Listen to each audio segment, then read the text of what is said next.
जी, अस्सलाम वालेकुम। आप देख रहे हैं English easy tricks with Mohammad Shoaib. इस चैप्टर की ट्रांसलेशन हमने कर ली थी। इसकी आज एक्सरसाइज ज़रा देखते हैं। तो इसके सबसे पहले तो हम क्वेश्चंस देखेंगे, आंसर देखेंगे, प्री रीडिंग है, वाइल राइटिंग है और पोस्ट रीडिंग है। ये सारे आंसर देखने से पहले इसकी ज़रा हम ग्लॉसरी देख लेते हैं। अमेटियर के क्या मतलब होता है? नोवाइस या बिगिनर। डेंसिटी के सिनोनिम्स क्या है? थिकनेस या कंपैक्टनेस। डिप्लीटिंग का क्या मतलब होता है? रिड्यूसिंग या एग्जॉस्टिंग। ग्रेविटी का क्या मतलब होता है? वेट या ग्रेविटेशन। जुपिटर का क्या मतलब है? ये प्लैनेट है, एक गैस जाइंट है। मैसिव का क्या मतलब है? इनॉर्मस या जाइगेंटिक। ऑर्बिट का क्या मतलब है? ट्रेजेक्टरी या पाथ। स्ट्रेटोस्फेयर का क्या मतलब है? एटमॉस्फेयर या लेयर। ट्रांजिट का क्या मतलब है? पैसेज या क्रॉसिंग। अल्ट्रावायलेट का क्या मतलब है? यूवी। यूवी भी अल्ट्रावायलेट के लिए इस्तेमाल होता है, या रेडिएशन। तो अब इसके जरा क्वेश्चंस देखते हैं। प्री रीडिंग क्वेश्चन इसके देखें। Do you have any knowledge of the planets and the holes in ozone layer? Yes, generally we know our solar system has 8 planets. Scientists have also discovered thousands of the exoplanets orbiting other stars. These planets can be rocky like Earth or the gaseous like Jupiter. ठीक है, ये आपने अपने मुताबिक इसका answer करना है। तो आगे देखें। उसके बाद ozone layer holes. Yes, the ozone layer layer is a part of Earth's atmosphere that protects us from the sun's harmful ultraviolet rays. A hole refers to a severe thinning of this layer, primarily caused by the man-made chemicals like CFCs, which was most prominent over Antarctica. ठीक है, तो ये ozone के बारे में सब जानते हैं। जो सेकंड ईयर में स्पेशली बैठे हुए हैं तो वो खामखा जानते हैं एटलीस्ट। उसके बाद देखें, how do we benefit with the scientific advancement in our daily life. Scientific advancement को देखें, टेक्नोलॉजी को देखें, the smartphone, internet, GPS, global positioning system we use daily are the all product of scientific research. Health के मुतालिक देख लें, medical science gives us vaccines, medicine and the advanced diagnostic tool like MRI, magnetic resonance imaging. ठीक है, ये आपने physics में पढ़ा होगा। Skins helping us live longer healthier life. Understanding that science helps us to understand our world and the universe, from predicting weather to exploring the space, which satisfies the human curiosity and helps us plan for the future. ठीक है, understanding आप इससे आपको technology से पता चल जाता है कि कब बारिश आएगी, कब नहीं आएगी। उसके बाद वाइल रीडिंग क्वेश्चन है, how can scientist figure out the density of the planet? The scientist can figure out the density of transiting planet like trace 2 by using its mass and radius, the distance across the planet. Once they know the mass and the volume, which is calculated from the radius, they can compute the density, which tells them if the planet is made of rock, gas, or the combination of the two. तो ये सारी चीजें उनको बताती हैं कि ये किस चीज से बना हुआ है सियारा। क्वेश्चन 2 है, how does the ozone layer keep us safe? The ozone layer keeps us safe by acting like a protective blanket that absorbs many of the sun's harmful ultraviolet rays. This absorption prevents a significant amount of the damaging radiation from the reaching the Earth's surface. ठीक है, तो ozone layer के बारे में आप सब जानते हैं। ये ऐसी चीजें हैं जो जमीन पे हमें नुकसान पहुंचाती हैं। पोस्ट रीडिंग क्वेश्चन देखें, how do polar stratospheric clouds form? Polar stratospheric clouds form when the temperature in the polar stratosphere becomes extremely cold, specifically at -109 degrees Fahrenheit, -78 degrees Celsius. ठीक है, तो उसका क्या होता है? 109 डिग्री से -78 डिग्री तक टेम्परेचर चला जाता है। Okay, name of the founder of the new planet trace 2। The text does not define. ठीक है, तो ये इसमें इस तरह का कोई नहीं लिखा हुआ, लेकिन इसका फुल फॉर्म ये लिखा हुआ है कि trans Atlantic exoplanet survey. The transiting planet are special, give reason. Transiting planets are special because researchers can give a lot of questions about them by observing them as they move across their stars.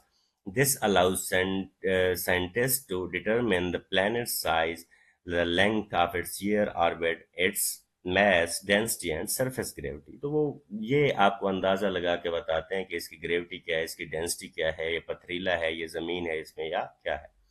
Mention the temperature on Trace 2. The temperature on the Trace 2 is about 1500 degrees Celsius, ठीक है, और ये Fahrenheit में अगर उसको convert करें तो ये होता है. According to the author, next 10 years should be fun. Give reason. The author, Ted Dunham, says the next 10 years should be fun because scientists are on the verge of finding smaller planets like Earth or Venus through the missions like NASA's Kepler's mission. This relates to the long-standing human questions of whether there are other planets like ours that might harbor living things. ठीक है, तो उनको भी लगता है कि दूसरे सियारे भी हो सकता है, ऐसा हो सकता है कि दूसरे सियारे हों जिन पे इंसानों जैसी कुछ मखलूक़ात रहती हों. How can study of the planets provide the interesting information about the Earth? ठीक है, the text implies that the studying to the other planet helps us to understand our own place in universe and answer the fundamental questions about the uniqueness of the Earth, such as whether there are other similar planets that could support life. ठीक है, तो ये देख रहे हैं कि बाकी सियारे भी हैं या नहीं. Describe the source. The Earth is surrounded like a protective blanket. The Earth is surrounded by a protective blanket of ozone, a gas produced naturally in the stratosphere. तो इसके बारे में हम ऑलरेडी बहुत ज़्यादा डिस्कशन कर चुके हैं. Why is it difficult for clouds to form at the polar stratosphere? It is difficult for clouds to form at the polar stratosphere because it is very cold, dry place. Clouds only form there when it gets extremely cold, specifically at -109 degrees Fahrenheit. ठीक है, तो वहां पे वैसे नहीं बनते, लेकिन इतना ज्यादा वो टेम्परेचर हो जाए तो बनते हैं. Highlight the Newman's prediction about ozone by the year 2070. Paul Newman predicts that by the year 2070 the big ozone holes will be a thing of the past. कि ये ठीक हो जाएगी, 2070 तक ये माजी का हिस्सा बन जाएगी. Justify that the ozone layer is important for the human life. इस बात को justify करें. Distinguish cause from the effect from opinion and generalized statements from the evidence-based information with the specific reference to the effect global warming on ozone layer. अब पहले तो justification देखें ना. The ozone layer is important for the human life because it acts like a protective blanket that absorbs many of the sun's harmful ultraviolet rays, keeping us safe. पहले तो इसकी value ये है कि ये हमें सेफ रखती है अल्ट्रावायलेट रेज से. अब देखें जरा फैक्ट और opinion. The statement, this ozone layer keeps us safe because it absorbs many of the sun's harmful ultraviolet rays, is a fact based on specific evidence. In contrast, Newman's prediction that the big ozone holes will be a thing of the past by 2070 is an opinion, educated prediction, as it is a projection about the future. अब उसके बारे में ये नहीं कहा जा सकता. अगर उसने कहा है कि 2070 में ऐसा हो जाएगा तो हो जाएगा. ठीक है, साइंटिफिक रियलिटी वो होती है जिसे दुनिया का हर बंदा मानता है, और प्रिडिक्शन क्या, ओपिनियन क्या होती है जो एक सब्जेक्टिव होती है, उसे कुछ लोग मान सकते हैं, कुछ नहीं भी मान सकते. काज एंड इफेक्ट को देखें. The cause is the release of the man made ozone depleting substances. The effect is the destruction of the ozone leading to the holes in the layers and reduced protection from the UV rays. ठीक है, उसका काज क्या है? Ozone का depleting का man made chemical है, और उसका इफेक्ट क्या है? अल्ट्रावायलेट रेज जमीन तक पहुंच जाती हैं, जो जिससे हमारी प्रोटेक्शन खत्म होती है.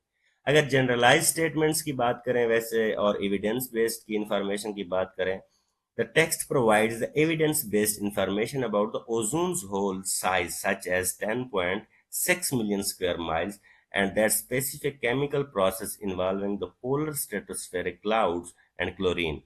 It does not directly link a global warming to the ozone layer. Any statement connecting to the global warming to the ozone depletion would be a generalized statement or an interference not supported by the evidence if in this specific text, which attributes the whole solely to the ODS and specific cold weather chemistry. अब देखें, इसने 10.6 million square बता दिया ना, इससे पता चलता है कि ये साइंटिफिक ट्रूथ है, इस पे कुछ ना कुछ स्टडी हुई है. वैसे ही ओजोन के बारे में कोई बातें करता रहे तो जाहिर सी बात है उस पर कुछ लोग बिलीव करेंगे, कुछ नहीं करेंगे. और साइंटिफिक ट्रूथ वो होता है जिसको सबको तस्लीम करना पड़े. तो ये हो गए. और इसी तरह आप देखें, ये आपके हैं कंप्लीट द गिवन सेंटेंसेस, ठीक है, विद सुटेबल वर्ड्स. तो ये लिखा हुआ है ओजोन लेयर है, यहाँ पे जुपिटर है और यहाँ पे गैस है, यहाँ पे मैन मेड केमिकल्स भी आ सकता है या ओजोन डिप्लीटिंग सब्सटेंसेस भी आ सकता है। यहाँ पे क्लाउड्स है, कोल्ड टेम्परेचर है, हार्ड है, क्लोरीन है और पास्ट है। तो आपके उसके बाद है इन्फ्रेंस। ठीक है, इन्फ्रेंस के क्वेश्चंस को जरा पढ़ते हैं। How can studying planets like TRES-2 provide the interesting information about Earth? Studying exoplanets like TRES-2 offers insight into the Earth's origin by comparing planetary formation processes.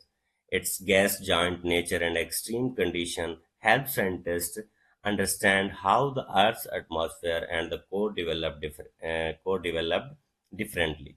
Observing TRES-2 short 2.5-day orbit informs theories about the planetary migration। ठीक है कि उसका जो साल है वो 2.5 दिनों का है, तो ये चीजें उनको इंटरेस्ट पैदा करती हैं उनका। Shedding light on the earth's stable orbit. The transiting nature of the TRES-2 allows detailed atmospheric analysis which refines models of the Earth's climate dynamics. Techniques used to study such planets also advanced tools for monitoring Earth's environment. Overall, these studies highlight the Earth's unique condition for supporting life। और इस तरह की जो चीज़ें हैं ये आपकी life के मुतालिक और आपको बाकी सियारों से मुतालिक इस तरह के जो है, मैंने आपको पहले पहले शेर बताया था ट्रांसलेशन में कि मैं वह हैरत हूँ कि दुनिया क्या से क्या हो जाएगी। इंसान को अल्लाह ने ये जो क्यूरियासिटी दी है ये हमेशा न्यू से न्यू की तरफ जाता है। In the ozone layer important for life. ठीक है, ओजोन लेयर जाहिर सी बात है vital for human life as it absorbs the harmful ultraviolet radiations, preventing the skin cancer and eye damage. It protects ecosystem by shielding the plants and marine life, ensuring the food security. Ozone depletion like the 2025 Antarctic hole disrupts the climate patterns affecting the global weather। ठीक है, तो ये सारे ozone के बारे में आप पढ़ चुके हैं। Without it increased ultraviolet exposure would harm human health and infrastructure. Global efforts since 1987 reduce ozone depleting substances show its a critical role, with recovery expected by the 2070। Preserving the ozone layer is essential for the habitable Earth।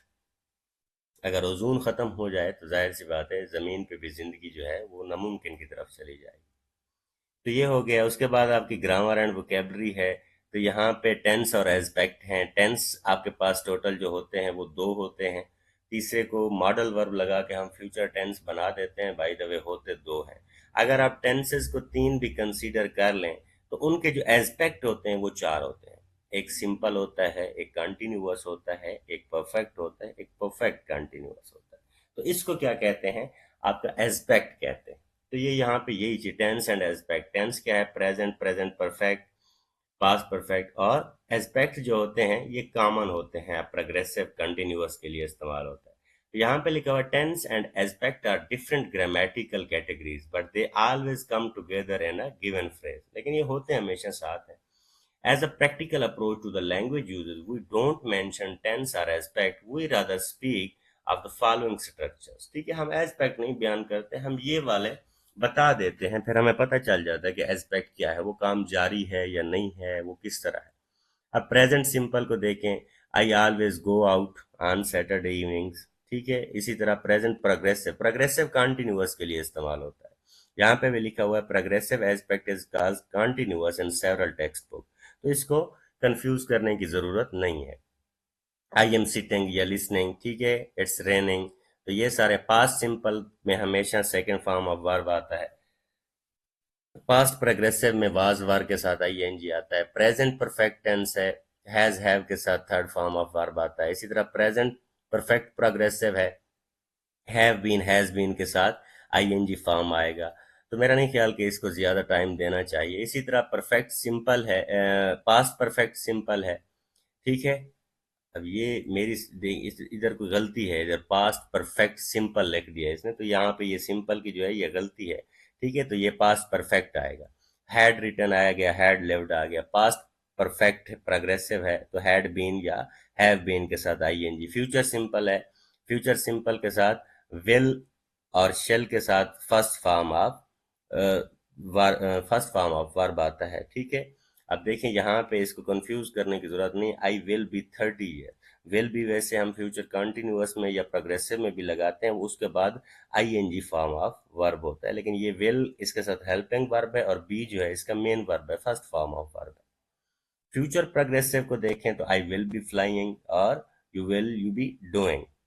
और future perfect की अगर बात करें will have के साथ आप third form of verb लगाते हैं। फ्यूचर परफेक्ट प्रोग्रेसिव की बात करें विल हैव बीन स्टे, तो सेम वही चीज है। और यहाँ पे देखें, read each sentence carefully and choose the correct tense और time marker to complete the sentence accurately. Sara reads a book every night before bed. Last summer we went camping in the mountains. By the time I got home, the party had already started. तो मैं आपको हमेशा कहता होता हूँ, इन sentences में हमेशा आपको कहीं ना कहीं क्लू दिया होता है कि आपने कौन सा लगाना है। अब देखें, नाइट बिफोर, ठीक है, एवरी नाइट बिफोर बेड, पता है कि ये एक हैबिट की बात हो रही है। अब लास्ट समर की बात हो रही है तो पता है पास्ट सिंपल की बात हो रही है। बाय द टाइम, यहां से अगर आपको पता ना भी चले तो देखें, the party had already started.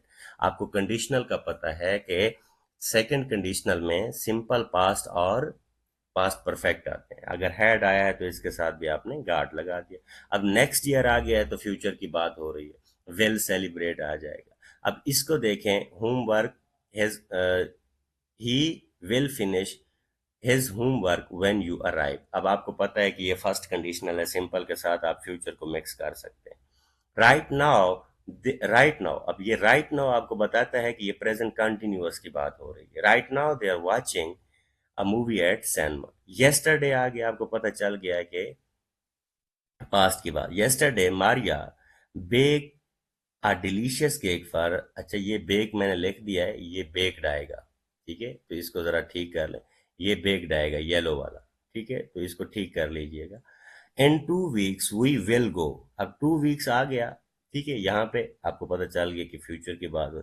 Bye the time you arrive I will have already left for the airport. Every morning the birds sing. अब यहाँ पे सिंग आएगा, ठीक है, बर्ड्स क्या है, प्लूरल है। तो ये आपके हो गए। उसके बाद आपकी बोर्ड रिपोर्ट आउटलाइन है कि किस तरह बुक की रिपोर्टिंग की आउटलाइन लिखनी है। सबसे पहले आपके क्या होते हैं, उसमें टाइटल होते हैं। ये मैं कलर चेंज करने की कोशिश कर रहा हूँ लेकिन मुझसे हो नहीं रहा।